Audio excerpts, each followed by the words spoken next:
On this week's episode of the Views from the Jon podcast, I was traumatized by it at the age of 5. You know, uncle sits down in front of me, and, you know, when you're sitting down and you're 5 years old, you're about eye height with somebody's lap.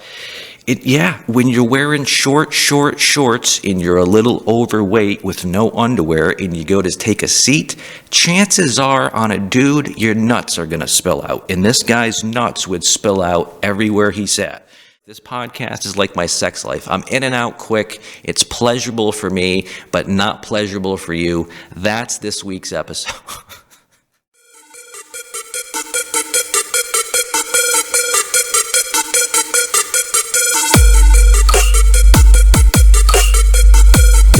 In 1985, in a town just outside Boston. Well, it wasn't long before the story of John's little miracle was sweeping the nation. Out of a Boston suburb comes what is, without a doubt, the most incredible story. Yeah, the last time we saw you, you did threaten to blast him full of buckshot, cocked the shotgun and everything.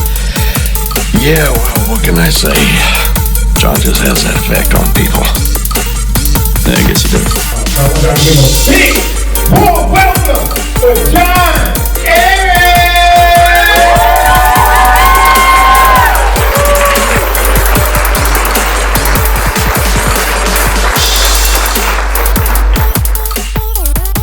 What's going on, everybody? Welcome to another episode 65 to be specific, of the Views from the Jon podcast. I am Jon Arez, and this is... He's not here, everybody. I apologize. Josh Ryder, my faithful co-host, is not with us for this week's episode, but we didn't plan it that way. Let me tell you a true story. It's fairly early morning here in the Northeast United States on a couple of days before the new year. And last night, Josh and I got together in the studio to record episode 65 for you folks. And last night, as I was editing it, I discovered that it had a lot of technical difficulties that we did not know was going on during the podcast. Video technical difficulties, audio technical difficulties. And like I said, I didn't know it until the podcast was over. And Josh was sound asleep, and I was still up editing it. And we can't release it.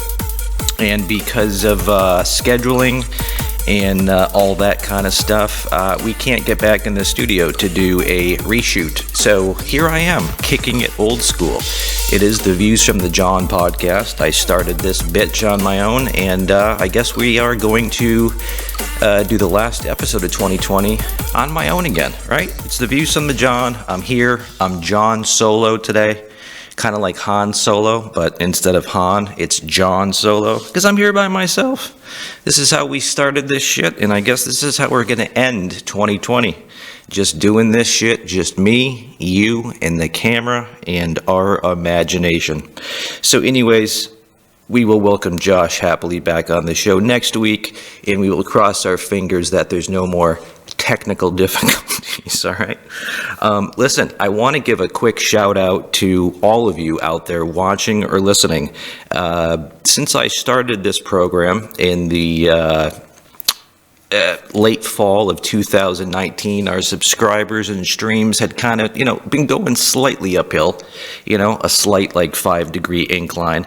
And lately, it's like every time I check, which is every other day, our subscribership across the streaming platforms and including YouTube, at last time I checked, we had 125 or 6 subscribers. It seems like a week or two ago, we weren't even at 100. So, everything keeps doing this, and that's awesome. I can't tell you how appreciative I am, I'm sure you guys can, relate to it, even if you don't have a podcast or a YouTube channel. When you see that you're putting out a product that you really love to do, and that people are starting to notice it by subscribing to your channel, you're like, yeah, that's a great thing. So I wanted to thank you guys from the bottom of my heart.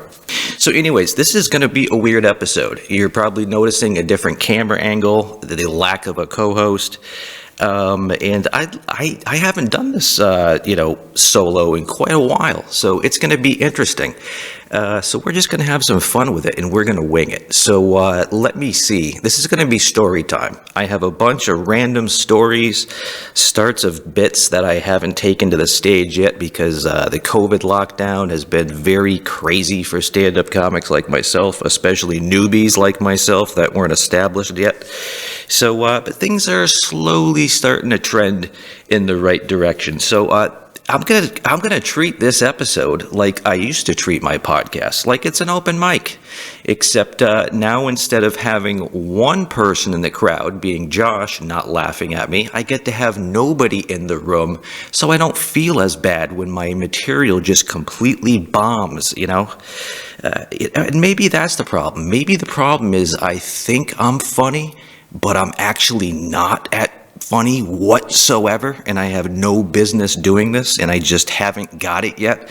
And there's been nobody out there that I value their opinion enough that's been, upfront with me to be like, bro, I'm sorry. I know you want to do comedy. I know you want to do a podcast, but bro, you're never going to be good at it. You suck. You just need to quit. And if somebody I really looked up to said that to me, it might save me all this time and effort. And maybe that's what it is. Maybe I just don't have a good enough friend that I trust enough to, that just has the guts to say, bro, I know, with practice comes perfect, right? Everybody, when they pick up a guitar, sucks at it. It just takes time to get good. But maybe podcasting and comedy, no matter how long I do it, is just never going to get good. I don't know. Anyways, or maybe it's just the company I keep. I'm trying to hash that out, Anyways. So let's get started here. I got a bunch of random, all true stories. Hand to God, there is no bits here. There is no shtick. This is all hand to God, true stories. It's going to be story time with Jon Solo today. Okay, so true story. For any longtime listeners of this show, you guys know that I have a couple of let's just say it, a couple of lesbians that live across the street from me. I've lived here 10 years. They've lived here 5 years. And in the 5 years that they've lived here, we must have made eye contact literally 10,000 times. And every time they've looked at me, they've given me stank eye. And every time I look at them, because they gave me stank eye, I gave them stank eye. So literally, I get along with all my neighbors. We're on a first name basis. When I go out of town, they watch the house or water the plants. I do the same for them. But for some reason, me and this couple across the street have butted heads. And like I said, any longtime listeners of the show will know I've told a number of stories about them, from their big screen TV to their political views, to all the watching I've done at a distance, all the observational things I've made about that couple. So anyways, I have a new person that's living in my multi-family house with me. And when he moved in, I was telling him about the neighborhood. And I said, yeah, everyone's been real great to me since I've lived here for the past 10 years. But these two across the street just seem to have a stick up their butt. And he's like, really? The day I moved in, they brought me like a welcome to the neighborhood care package. And I'm like, what? So then I started to take it personally. I'm like, holy shit, maybe I'm the problem. Maybe I really did something without even knowing it to these ladies across the street. And that's why they've been giving me stank eye the last 5 years. So I started taking this shit personally. Like, what did these ladies have against me? Have they been listening to my podcast somehow? Have they been hearing the shit I've been talking about them? Is that why they give me stank eye? No, that's not true. I highly doubt. I don't even think they know my last name. Anyways, so here's what I did. I decided to be a big boy. I didn't want to be unfriendly anymore, or give any more, or receive any more stank eye from the two across the street. So the other day, as I was driving out of my driveway and past their driveway, they were both in their driveway doing a little bit of snow cleanup, and I decided I was going to be a big boy. So I stopped my car. I rolled down the window. I didn't roll it down. Let's face it, windows don't roll anymore. I hit a button and the window came down. And I gave him the biggest smile, and I said, "Hey ladies," I said, "Happy holidays, how are you doing?" And both of their faces immediately lit up into smiles, and they waved back, and they're like, "We're great, how are you?" And it's like we went on to have a 15, 20-minute long amazing conversation, and now every time we see each other, because we literally live right across the street from each other, we wave, smile, and we talk. That hadn't happened in 5 years. All it took was one of us, either me or them, doing that initial smile and wave, saying, "Hey, I'm welcoming into you, how you doing, And I have to apologize for all the shit and preconceived notions I had about those two over the last 5 years, and all the wild, crazy conspiracy theories I came up with as to why they hated me. They didn't hate me. It's just somebody needed to be welcoming and break the ice, and I'm happy I finally did that. And I hope you guys can take that as a lesson. Do you guys have anybody in your life, like a neighbor or a coworker, that you just never have talked to and you think hates you, but you don't know why? Maybe they don't hate you at all. Maybe everything you've heard about them is wrong and just preconceived notions that we make up in our head. And next time you get around those people, just maybe smile and wave at them, and, make yourself like undeniable. Like, if they still give you a stank eye when you're smiling and waving and saying, "Hey, how you going?" then you got a problem. But I never attempted that before. All it took was somebody, either them or me, dropping the ego, making that break the ice effort, and then everything was fine. And it's just amazing. It's like, even a guy that used to live with me that got along with them great but knew that I didn't. I told him the story about how I finally approached them and everything's great, and he's like, "Who's a big boy?" And I'm like, "Yeah, me, I'm a big boy." It only took me 42 years to learn how to make friends with neighbors that just weren't really, crazy outgoing. So that's it. I'm now friends with the two across the street, so there'll be no more jokes about the lovely two ladies that live across the street from me, okay? No matter what they do. They are now on my good side, and being on my good side is a lot better than being on my bad side. As a matter of fact, dude, I am such a good neighbor that my other neighbor that lives next to me, she went out of town. She's currently out of town now, and before she went out of town, she asked me to do a couple things for her. One of which was just to watch over her house. I have a great view of her entire house from my floor here, and like every half hour I peek outside day and night just to make sure there's nobody trying to break in, or there's no fires or water leaks. I'm good with that kind of stuff. But she made a really interesting request, a favor, a neighborly favor. And let me see if you guys have ever been asked by a neighbor to do anything like this. She asked me to feed some animals of hers while she was away. That doesn't seem weird, does it? People have pets, people go out of town, people need to have the pets fed, right? I get it. But she didn't ask me to feed her bird or her snake or her cats or dogs. She asked me to put out some food every day inside of her detached garage to feed a pack of wild duck-billed platypuses. Or gophers or beavers. I don't know what they are. They're like the size of a small dog or a large cat.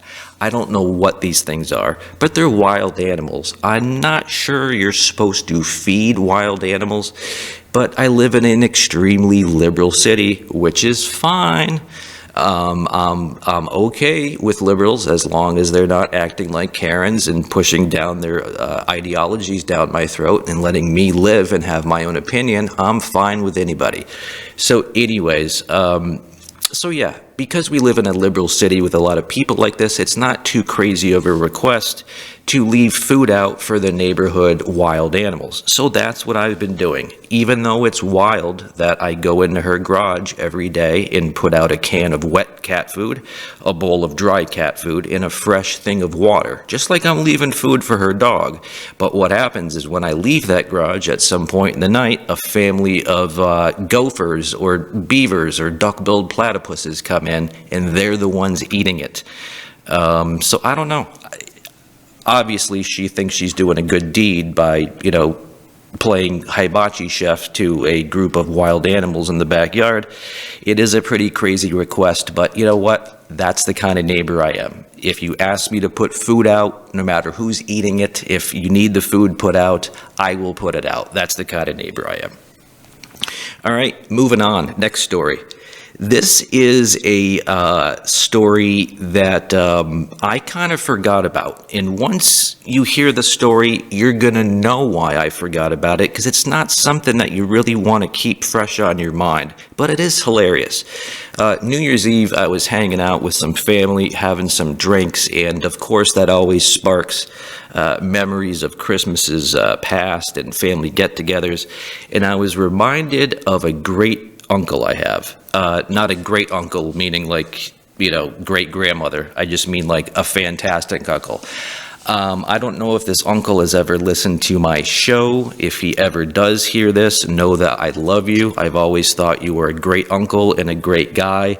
This is not me talking shit about you. This is just me admiring you for your complete lack of shame and your ability to just be you in all of your glory and just not care what people think. And that was this guy, and you gotta love him for it.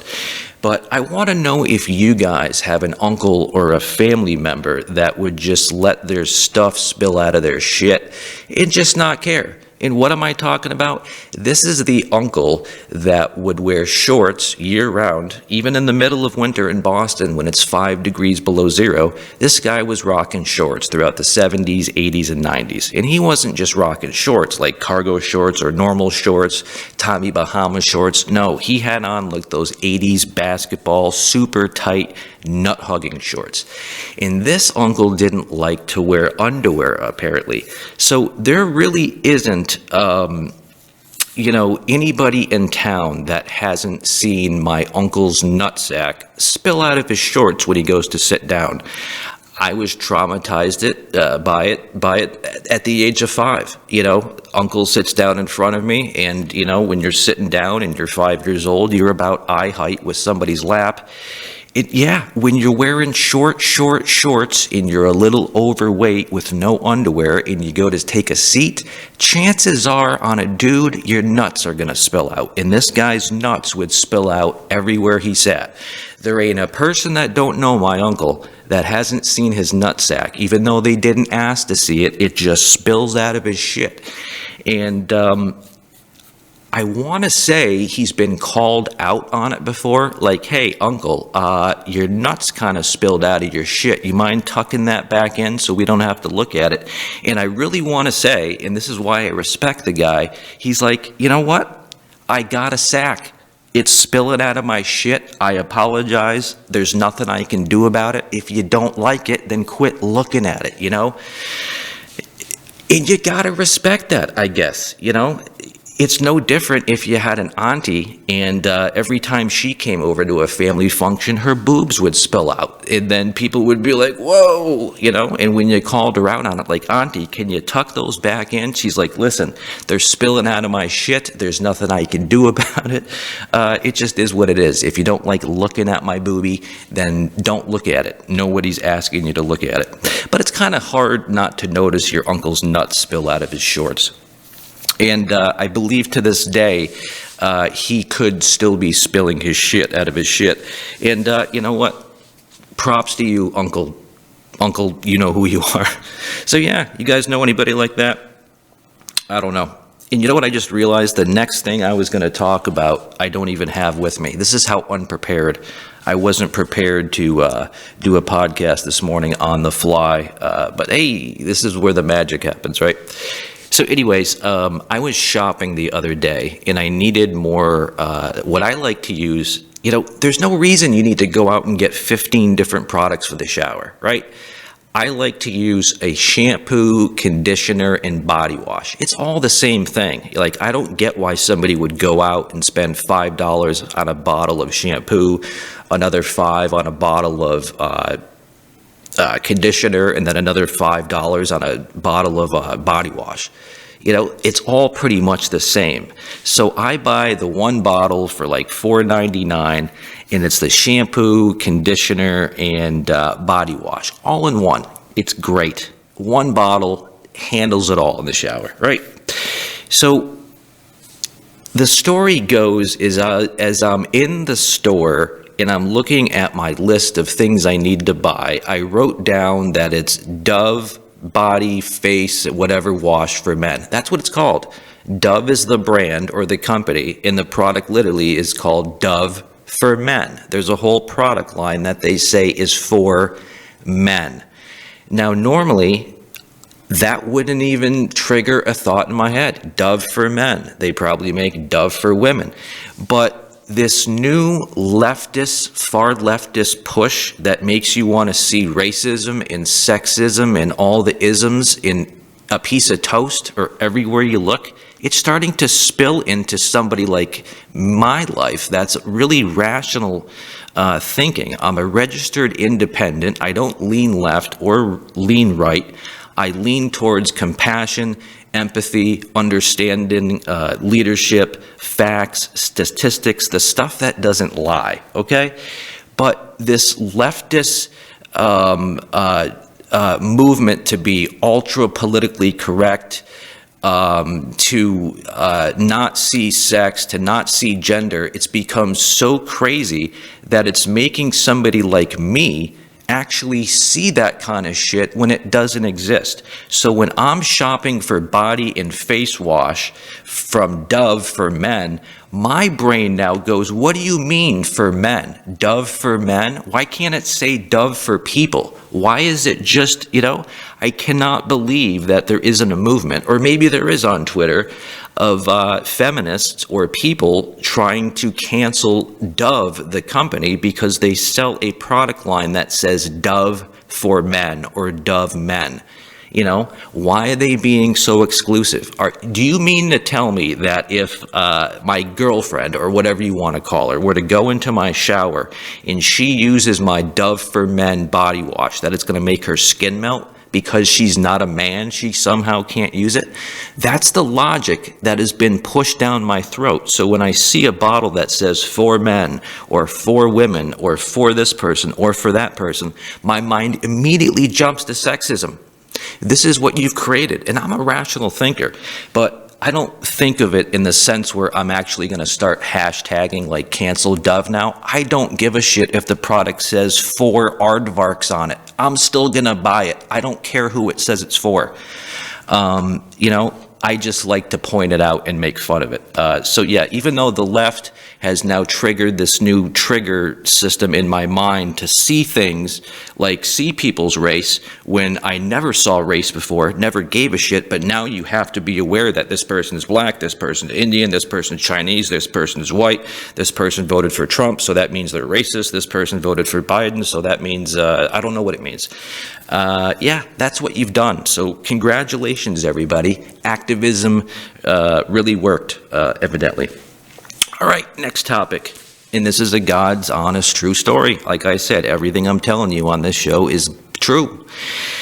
And hopefully you'll find it as ridiculous as I did. But I was made fun of recently by some people, and I was also commended by some people for calling the police. Why did I call the police? Well, I woke up one morning, like I did this morning, having my cup of coffee, and I was peering out my back window into the woods, and something caught my eye.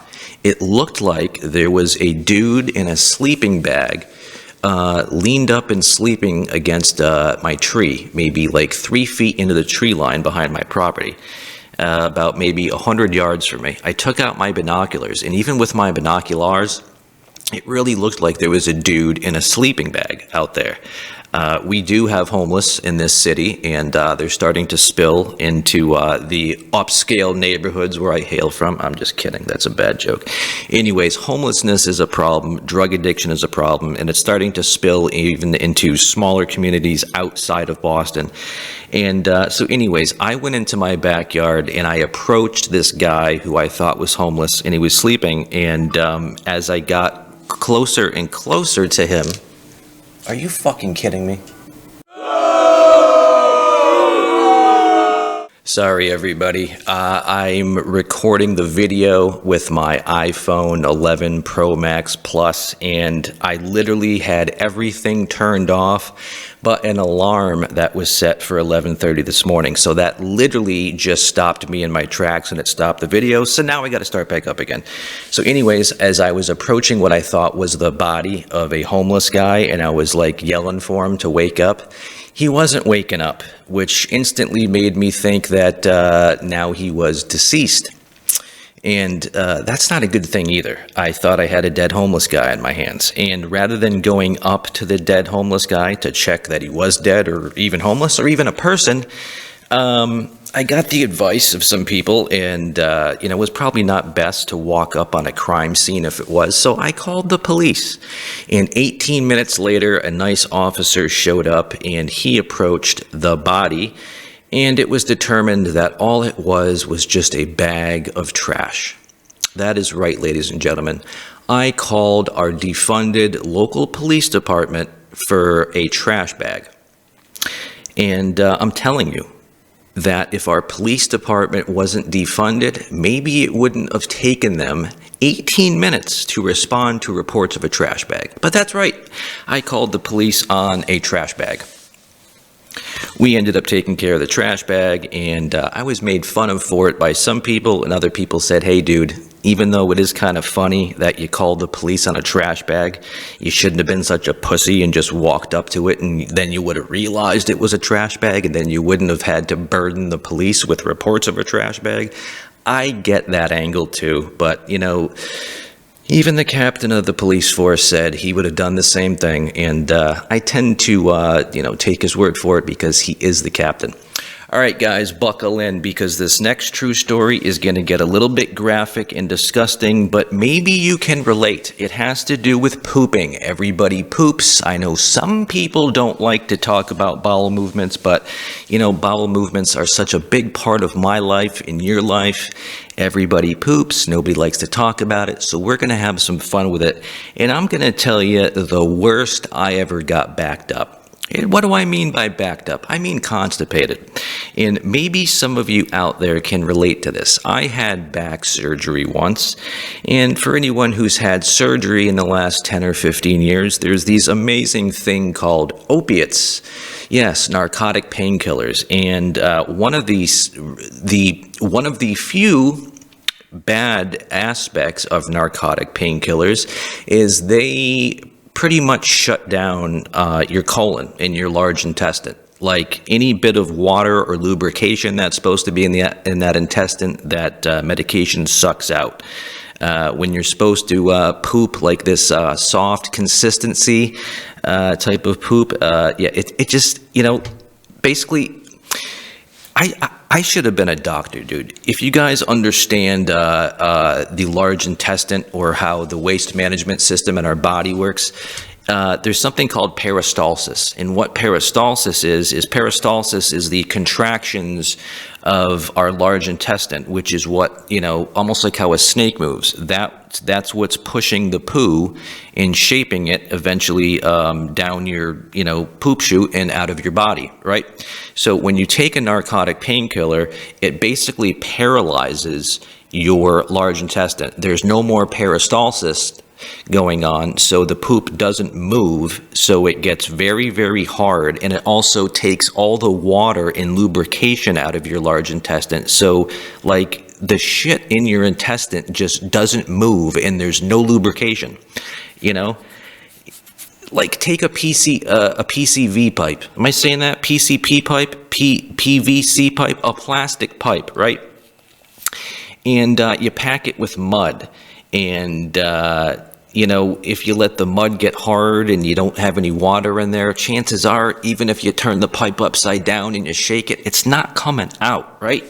So then you got to get into all sorts of laxatives and fiber, which bloats. I mean, it's a real problem for anybody that either has an addiction or actually takes it for a medical purpose. But I was taking it for a medical purpose. Thankfully, I'm no longer on those things. Those are dangerous. I warn anybody that's going to be given painkiller narcotics that, as fun as they are at first, they are extremely addictive. So if you can avoid taking painkillers, do it.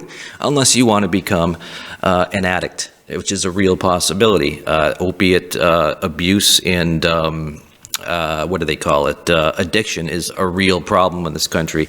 And we got so many problems that I think we forgot about that problem. So anyways, I got so constipated when I first started taking opiates for my back surgery that it got a little crazy. And when I say crazy, buckle in, people, get ready for this. So I hadn't shit in a long time. I really felt like I needed to. I was on the toilet and I felt like a rock. Literally, it was so hard and it was so big. There was like a square, hard rock just on the inside of my anus. And I could not push it out of my asshole. It was too big to fit through my asshole, and it was literally like shaped like a cube. It was trying to like fit a cube through a round hole. It's not gonna go without some help. So I literally had to reach into the bowl with 2 fingers, and I had to go up into my rectum and actually physically pull the first pebble from my asshole, and then the other ones just kind of fell out like I had just opened up a coin purse and dumped it upside down. But yeah, that's the extreme level that constipation and opiate taking can get you, to where your shit turns so hard and it gets so big that you physically cannot push it out without reaching up into your ass and physically like pulling it through your asshole. That's how I've had to shit a couple times. And I think it was actually more than a couple times, to the point where I started to put rubber gloves near the toilet. Because if you've ever grabbed on to shit, it like gets underneath your fingernails and stuff. And even though you scrub and you scrub and you scrub, if you're a germaphobe like me, you don't want any remnants of shit on your fingers. So it's good, if you're going to take opiates and get constipated, that you take some rubber gloves, some exam gloves, and put them by the toilet in case you have to actually go up your asshole like I did to actually get that shit to come out. But that's literally how hardcore constipation can get, where I physically had to pull shit out of my ass. What's next? God, I'm just bearing my soul. Happy 2020, everybody. What's next? All right. Another crazy story. It's no secret to any other long listeners of the show that I've told a couple stories about, the fact that I have a weak bladder, especially as I get older. And if you're taking any uppers like Sudafed, or drinking a lot of coffee, drinking a lot of water, you're going to have to piss an awful lot. And I used to have to drive an awful lot. Now, anybody who's out there who's ever done any uppers, maybe you smoked some crack, maybe you tried some cocaine, maybe you were on a high dose of Sudafed, it makes you real jittery. And if you're drinking a lot, you're going to have to piss every 10 minutes. So there was this one in particular night where, I was having some fun partying, and we were drinking a lot. And, I was in my car in the middle of the city waiting for a buddy to come out of a house, and we were all yacked out, and I had to piss really bad. And at the time, I thought it would be really easy and a great idea to just piss into a bottle that I had while I was sitting in my front driver's seat. I've done it before, even while driving on the highway, but I was also sober. And I wasn't sober this particular night. So I thought I had it all figured out. You'd figure with how high I was, I would have just gotten out and just pissed right on the street. But, I guess, I had more, even though I was messed up. So as I attempted to pee into the bottle, the head of my pee-pee slipped out of the bottle, and I ended up pissing all over my dashboard, my steering wheel, and the inside of my windshield. There was piss all over the inside of my car. I had to piss so fucking bad that once the head of my dick just slipped out of the head of the bottle, it just started flipping around like a water hose, getting all over my dashboard, my console, the friggin' windshield. I shit you not, once that shit started, I could not stop it. I eventually grabbed onto it like a wild hose dude, and I was able to force it down back into the bottle. But I made a friggin' mess. And I think my buddy, when he got back into the car, he was so yacked out that he didn't even notice that I had pissed all over the fucking windshield and dashboard of my car. I think I might have wiped it up with something. But yeah, it's just one of those things, man. You shouldn't do drugs, kids. And if you have to go to the bathroom, don't attempt to pee in a bottle in your car. Find somewhere to go. I'm telling you these things to hopefully make you laugh and to hopefully show you that they're all dumb. I make the dumb mistakes so you can laugh, and hopefully you don't have to make the same mistakes. What else do I got? These are all just random thoughts. I've put no effort or thought into this podcast because I think too much. I think too much. That's a Stone Temple Pilot lyric. And I'm thinking, I think that's Cracker Man. Cracker Man, Cracker Man. I'm a cracker.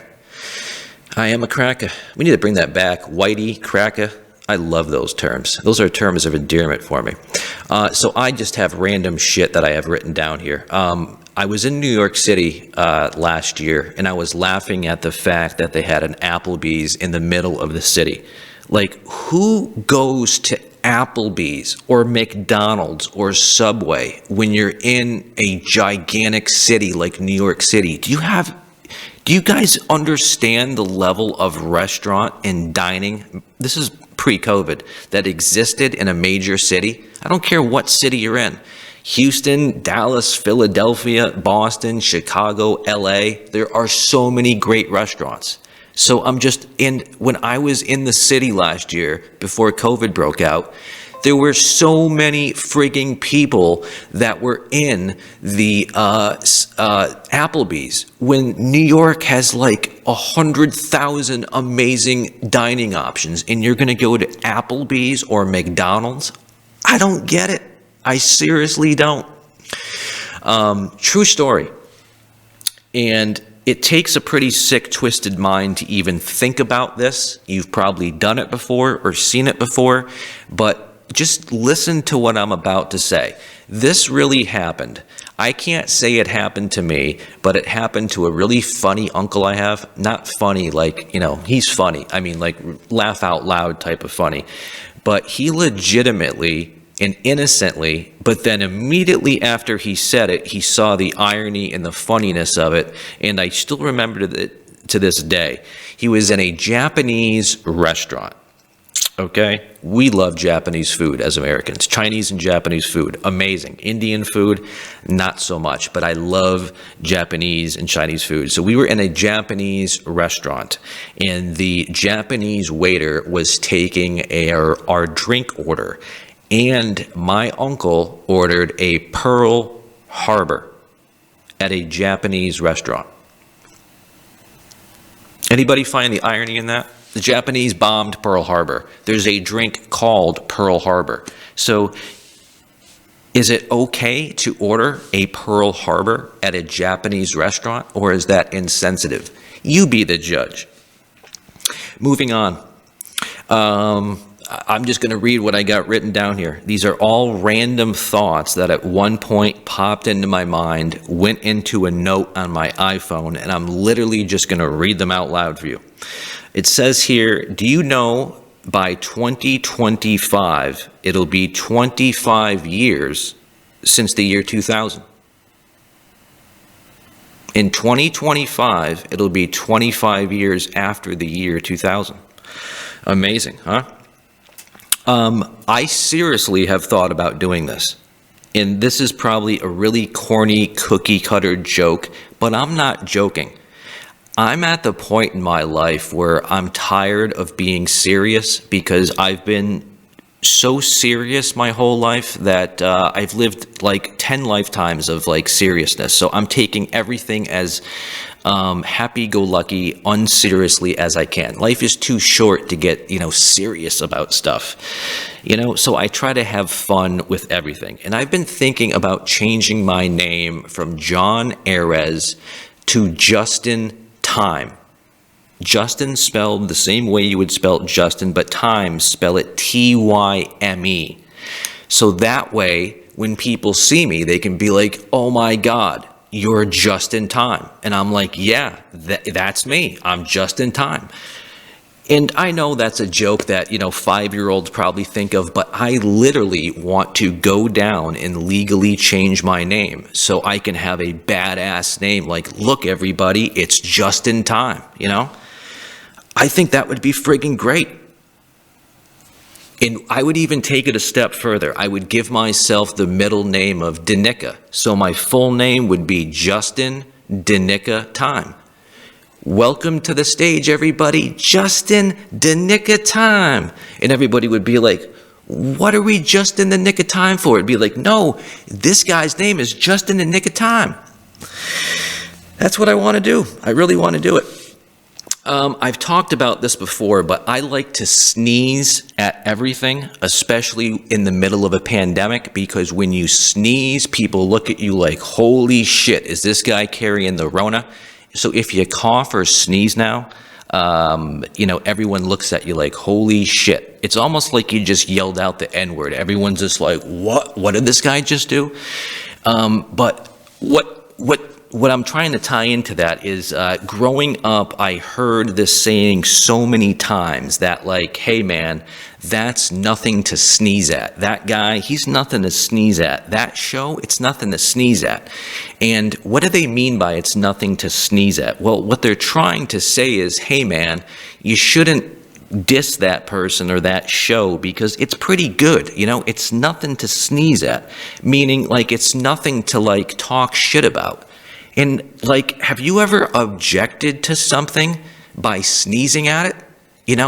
Like somebody holds up a skunk smell in front of your face, asking if you like it, and instead of going, no, I don't want it, you just go, achoo, achoo, achoo, and they're like, yo, that's nothing to sneeze at. I don't know, I don't get it. I don't understand where the origin of that's nothing to sneeze at came from. If you were to say, that's nothing to be scared of or nothing to hate on, that would make sense. But like, you never see anybody sneezing and object. So saying that something is nothing to sneeze at doesn't make any goddamn sense to me. I don't get it. Science says that 80% of smell is taste. You get that? 80% of what you're tasting is also what you're smelling. Smell and taste, they're tied together. Now, I was thinking about this and I thought to myself, well, dogs, right, have incredible senses of taste and smell, right? Isn't it science fact that dogs can smell and like 100 times better than we humans can? And if taste and smell are so closely tied together, which they are, then why is it that a dog will literally eat shit and vomit? I don't understand it. They can obviously smell and taste so much better than we can, but a dog will pretty much eat anything. I've seen dogs eat remote controls to TVs. I'm sure you've seen dogs probably eat iPhones and then shit them out. And I'm wondering myself, has anybody ever asked the question, these dogs have incredible senses of taste and smell. Why are they eating vomit and shit? Is there something that we as humans aren't understanding here? Or is just, can you grasp the craziness that I'm going after here? Another thing. We were just talking about changing my name to just in the nick of time. I also have been kicking around other name ideas. John Who. Keep the first name John, but then just change the last name from Arez to Who. So that way people can be like, John Who? And it's like, exactly, who the hell are you talking about? It just seems logical because everyone's already saying it. Like you say, hey, you know that comic or that podcaster named Jon Arez? And they're like, John Who? And then if I actually had the last name of Who, when people went John Who, they would be like, yeah, that's the guy, John Who. You got to lean into it, man. If everyone is saying John Who and nobody can remember your Arez because you're just so unforgettable, then just lean into it and change your name to John Who. That way they're like, yeah, John Who. That's who I'm talking about. Everyone's heard of registered nurses, right? I'm a registered nurse. I'm an RN. Speaking of that, I want to thank and give a toast really quick to all the COVID survivors, all the frontline and essential workers that just braved what other people couldn't and just kept doing their job. Was part of the solution as opposed to part of the problem, wore a mask, did what Fauci asked, all that kind of stuff. I want to give you guys a huge thumbs up. I know 2020 has been a rough year, but the first responders and our law enforcement officers and the doctors and the nurses, all the people on the front lines, huge props to you guys for doing what you guys do despite being in a global pandemic. I'd like to give my deepest condolences to anybody who's lost anybody during the COVID pandemic. Here's hoping that we all have a much better 2021. But speaking of it, registered nurses. My mother was a registered nurse, and she eventually became a PICC line specialist, and she loved doing it. And everybody who was a patient of my mother said that she made their hospital stay just so much better. And that just speaks volumes to how awesome my mother was. If she could treat a stranger in the hospital as a nurse with such care in their dying moments as she did for so many thousands of people, just imagine how kick-ass of a mother she was. And she was. I would argue that I had the greatest mother on the planet, and she's no longer with us, and now I'm going down a dark road. But I just want to say that if you are a nurse or a doctor, God bless you. You guys are some of the most amazing people on the planet, and I have so much respect for nurses out there. But I keep hearing registered nurse. I'm a registered nurse. I'm a registered nurse. And I'm thinking to myself, why is every nurse registered? Are there unregistered nurses? Why do we have to say registered? I would think you would say I'm a registered nurse if there were unregistered nurses out there. But I like to think if you're a nurse, you're registered. So why do we have to say RN or LPN? Can't it just be N, Nurse, I'm a nurse. I'm Gaylord Fokker. I'm a nurse. You know what I'm saying? I don't get it, the whole registered part. And that's what made me think, are there unregistered nurses? I don't know. Let's see, what else do I have here? Some of this stuff I've already said on the podcast. I just copied and pasted anything that I could have possibly talked about. And I think I just literally blew through it all. What else can I tell you, folks? I think anything funny I've already gone through, but I've been talking for about 46 minutes, and when I add in the intro and the outro, it's it'll be a quick in and out, which is what I'm used to, a quick in and out, and very unsatisfactory for you, but great for me. Kind of like my sex life. This podcast is like my sex life. I'm in and out quick. It's pleasurable for me, but not pleasurable for you. That's this week's episode. Oh my God. So anyway, I'm hoping that on New Year's Eve this year, which is, I don't know, tomorrow, maybe it's today for you, maybe it was 5 days ago, depending on when you're listening or watching this. I like to reflect upon the previous year before we go into 2021 and just kind of reflect on the good and the bad.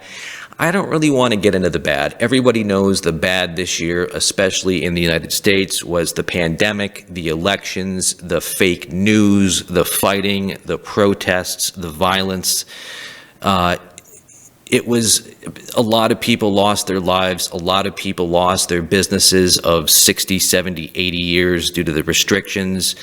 Hopefully we're going to get out of this. But yeah, I don't need to explain it to you. 2020 absolutely sucked. But what I'm trying to say is that there are things that did happen as a result of the lockdown and as a result of other bad things that turned into good things for me. I spent way too much of my life being negative, being a Debbie Downer, focusing on the bad rather than just taking off the worry and just being happy-go-lucky. And now that I've been through so much tragedy in my life, it makes everything else I used to worry about just pale in comparison. So I'm all about embracing the suck, or looking at any kind of light in the darkness, even when it gets super dark in your life, trying to grasp onto any comedy. And there are definitely changes that I made for the better in my life that would not have happened had COVID not broken out. I don't want to get into what those things are because they're really not funny, and I'm not Oprah Winfrey here. This isn't the Dr. Phil show, so I'm not going to go into all the different, personal things that I changed that wouldn't have had COVID happened, but that's what you got to look at. Yes, 2020 was a fucked up year. Some people way more fucked up, other people not as fucked up, but everybody struggled this year. We're probably going to struggle the first half of 2021, but what I'm trying to tell you is try to focus on not the negative aspects, but the positive aspects. Think about the possibilities and the hope that we might have of reopening the country in 2021 and putting this virus behind us. Look forward to that. Think about the things in your life that you may have overlooked that you now appreciate because the lockdown happened, like how much time you got to spend with family. Maybe now you get to work from home. Maybe now you're working smarter. Maybe now your overhead's less because you're traveling less. Try to find anything that came out of this year that was good and focus on that. Accentuate the positive, eliminate the negative. If you're getting triggered by news and by Twitter and by Facebook or by Trump or by Biden, then just tune all that stuff out. Lean into the things you love. I love movies. I love music. I love comedy. I love all that stuff. So that's what I immerse myself into. I don't like politics. I don't like news. I don't like drama. I don't like fighting. I don't like cold. So I eliminate those things and I lean into the things I love. And if everybody could do that, and if everybody could just live their life and let others live theirs. Like, take the two women across the street. We couldn't be any more different from our political ideologies to our sexual orientation to how we live our lives. However, we are friendly. They let me live, I let them live. I don't have any ill will towards them, even though our political views, our sexual views, our values, everything is different. But that doesn't mean that we all can't prosper and get along in this country. Everybody wants to just be successful and happy in this country. So if there's somebody out there that doesn't agree with your political view or ideologies, it's okay to still love them. Let them be. Wouldn't you want them to let you be? It's amazing to me because I've always been taught to treat others as though you want to be treated. Do you want to be yelled at if you're holding a Biden or Trump sign? I don't think so. So why are you going to yell at people that are holding a Biden or Trump sign? Treat others as though you want to be treated. Embrace positivity, embrace the things you love. Eliminate the negativity, and that positive energy is going to spill out of you like a waterfall, and you're going to have more friends. You're going to have things go better for you in your life. I'm telling you, positive thinking and positive energy and positive vibes brings about positive results. I am living proof of it. So put yourself into a positive mindset no matter what obstacles you have, and I guarantee you're going to come out smelling like roses. From all of us here at Reality Drip and the Views from the Jon podcast, and on behalf of Josh Ryder, I want to thank everybody, all of our subscribers, all of our, anybody out there listening. I hope you guys have an awesome new year, a safe and happy new year. I hope all of your dreams and wishes come true in 2021. And I want to thank you for being part of the Reality Drip production and the Views from the Jon family. I'm Jon Arez, signing off of episode 65 for the last time in 2020. Join us next week for episode 66 when Josh Ryder will be back with us. And that's all I got to say, folks. Vaya con Deus. God bless. And everybody be good to each other. Happy New Year.